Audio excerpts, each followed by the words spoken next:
The train has left the station, and the countryside is a blur beyond the window. A woman sits there, watching the blur, a fountain pen in one hand. She wears a modest but fashionable frock, looking like she's taking a far shorter journey than she really is. Nearby, a tall man in a new suit reads a newspaper, looking far less dangerous than he really is. So find a window and watch the world go silently by. It's time for Neon Jezebel.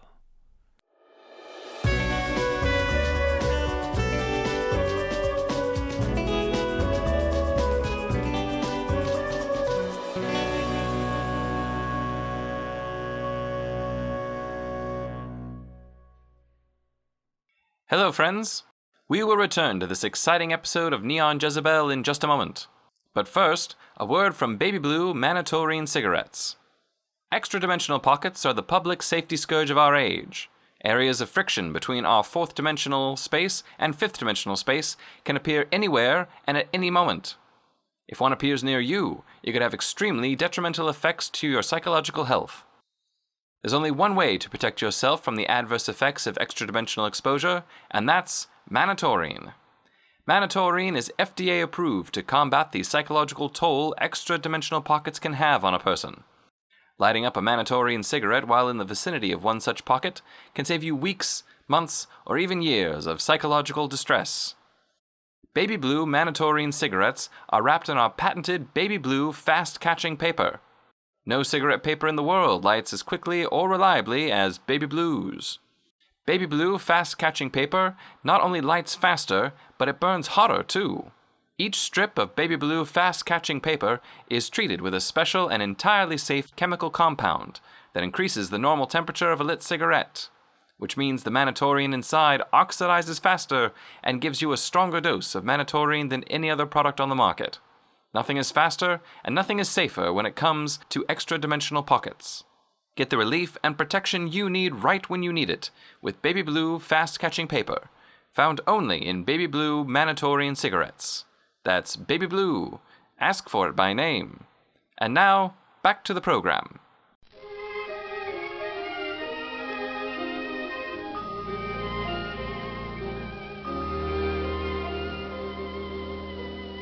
Dear Mother, you know I'm not one to bury the lead, but I don't quite know where to start.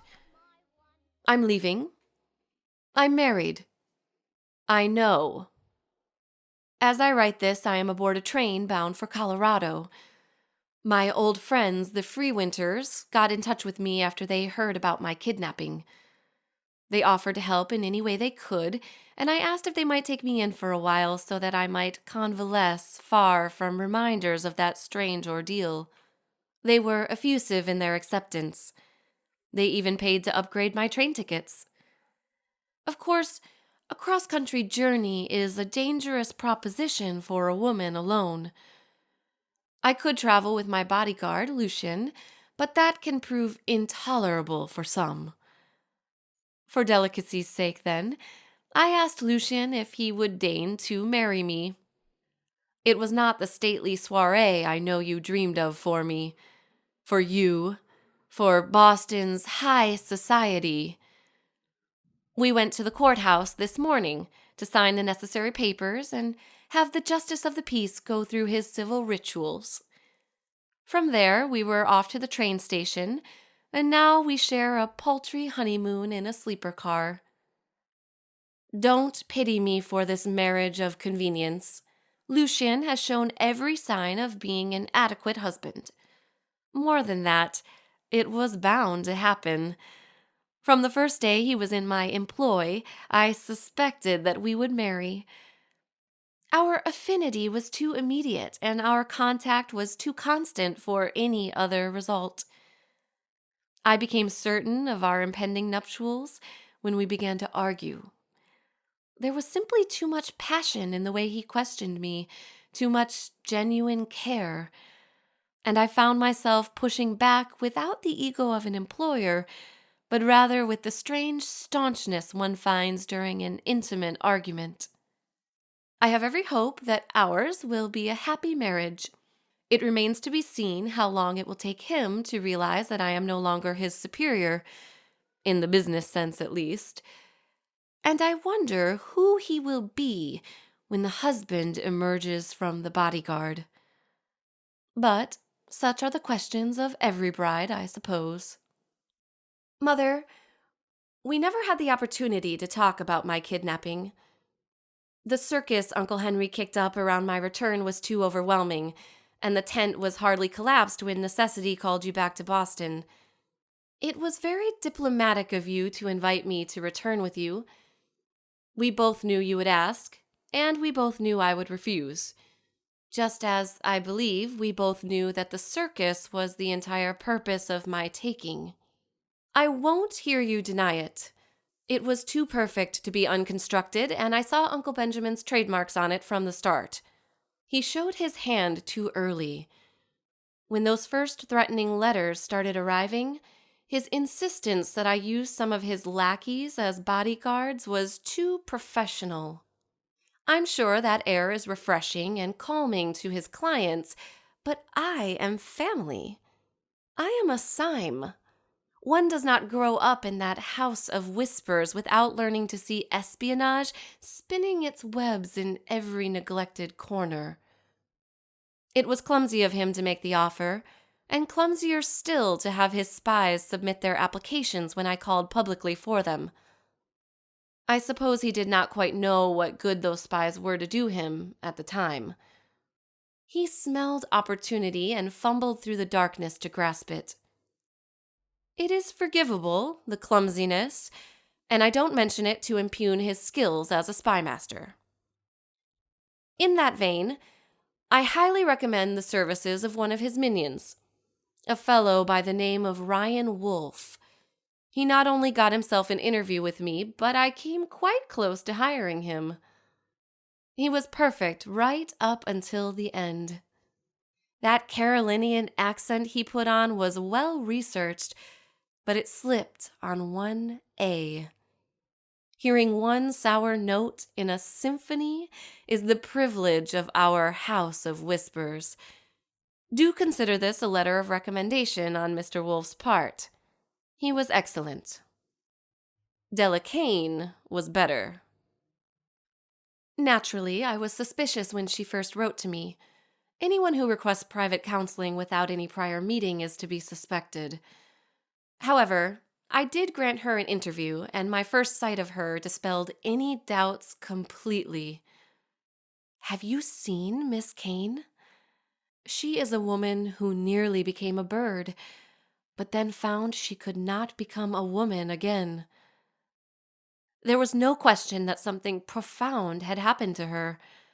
The evidence of it was so apparent, so unavoidable. How could I doubt anything she told me? Uncle Benjamin chose her very well. The surface truth of her was so overwhelming, I never bothered looking any deeper. Not until it was too late. As soon as I heard that truck come through the hedges, I knew Uncle Benjamin was springing his trap. My main focus, as the adrenaline clarity hit my system, was to hide Della. Who knew, I thought, what they would do to her? I couldn't let them see her. I had to protect my patient.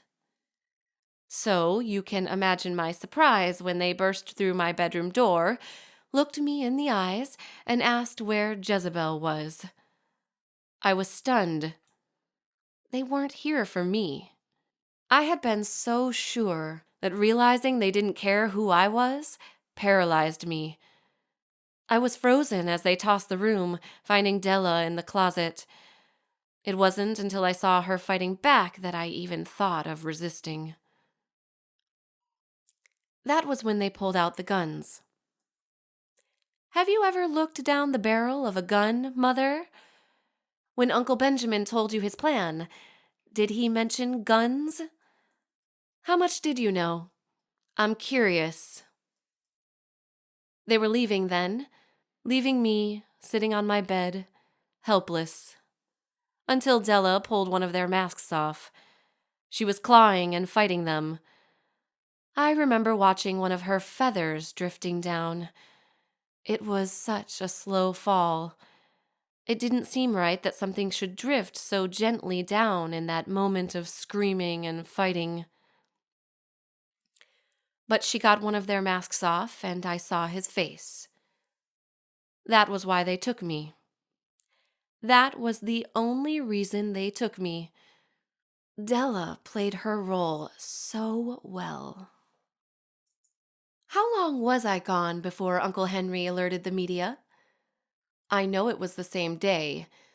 One of my kidnappers read it in the paper that next morning. By then, we were in that old house, Della and I tied up and being spoon-fed creamed corn and peaches by the woman. It was the skinny man. He came in as the woman was feeding us and demanded to know my name. When I told him, he was positively frantic. The FBI would be after them now, he said. At one point, he shouted, "We have lost the moral high ground." And I just about laughed. Moral high ground. Uncle Henry was using my kidnapping, as arranged by Uncle Benjamin, as leverage to discredit his competition for a Senate seat. My kidnappers had no idea how deep in they were. None whatsoever. I will say, in the long list of things that shocked me about this whole event, near the top is how bored I got. Della and I were tied up almost 2 days straight. We were alone with each other for most of the time. We didn't talk much because we were worried what our kidnappers might do. The room where they kept us was some strange sitting room. It connected a large bedroom and a bathroom, but was too narrow to be of much use. It had a large window with a lovely view out on the surrounding forest. I didn't get to enjoy that much as we were sat facing away from it, but I could watch the sunlight move across the wall. So I was not devoid of entertainment. The fear never went away. We always knew where our kidnappers were in the house, always knew that they could charge in and kill us at any moment. And yet, that second day, the tedium was so much greater than the fear. I wonder if that's normal. Do ask Uncle Benjamin about that for me. I'm sure he would know. Della was good. I'll grant that it is hard to read her moods, her face not so expressive since her incident. But she gave every sign of being as surprised as I was by the whole event. That is, until the second morning. Della and I were alone, and I heard the window scratch open. I nearly screamed. It was Mr. Wolf again. Imagine my surprise. He didn't say anything to me, just left a small box under Della's chair and told her Galahad and Percival are on their way. Then he climbed back out of the window.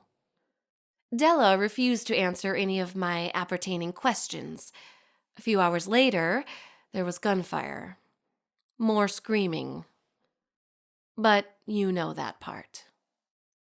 Lucian rescued me as I knew he would.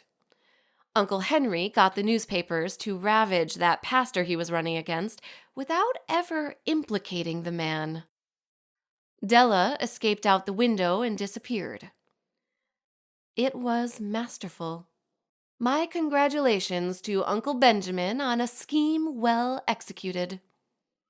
If you are going to write back, and I hope you do, please be prompt and frank. Lucian and I are headed west, but Lucian was not alone. That friend of his, Mr. Edgewater, had remained behind. It turns out he is a man of considerable resourcefulness. There are depths to him that remained hidden from me despite the skills I learned in our House of Whispers. He revealed quite a bit as we were parting. I was thoroughly astounded by how much he had managed to hide from me. I wonder how much Uncle Benjamin knows. You will want to ask him, but I suspect it won't matter. You see, I told Mr. Edgewater everything. Absolutely everything. As a final charge of my employment, I asked him to have a word with Uncle Benjamin and his co-conspirators. Your name is on that list, Mother. So, do write back quickly. You can reach me care of the Freewinters, Aspen, Colorado. Sincerely, Mrs. Rosamund Gabriel. Neon Jezebel is written and performed by Zachary Westbrook. This episode featured Mallory Dowd as Rosamund Syme. You can find us on the internet at neonjezebel.com or on Instagram at Neon Jezebel Podcast. If you liked this show, please give us a 5-star review on Apple Podcasts or wherever it is that you're listening from.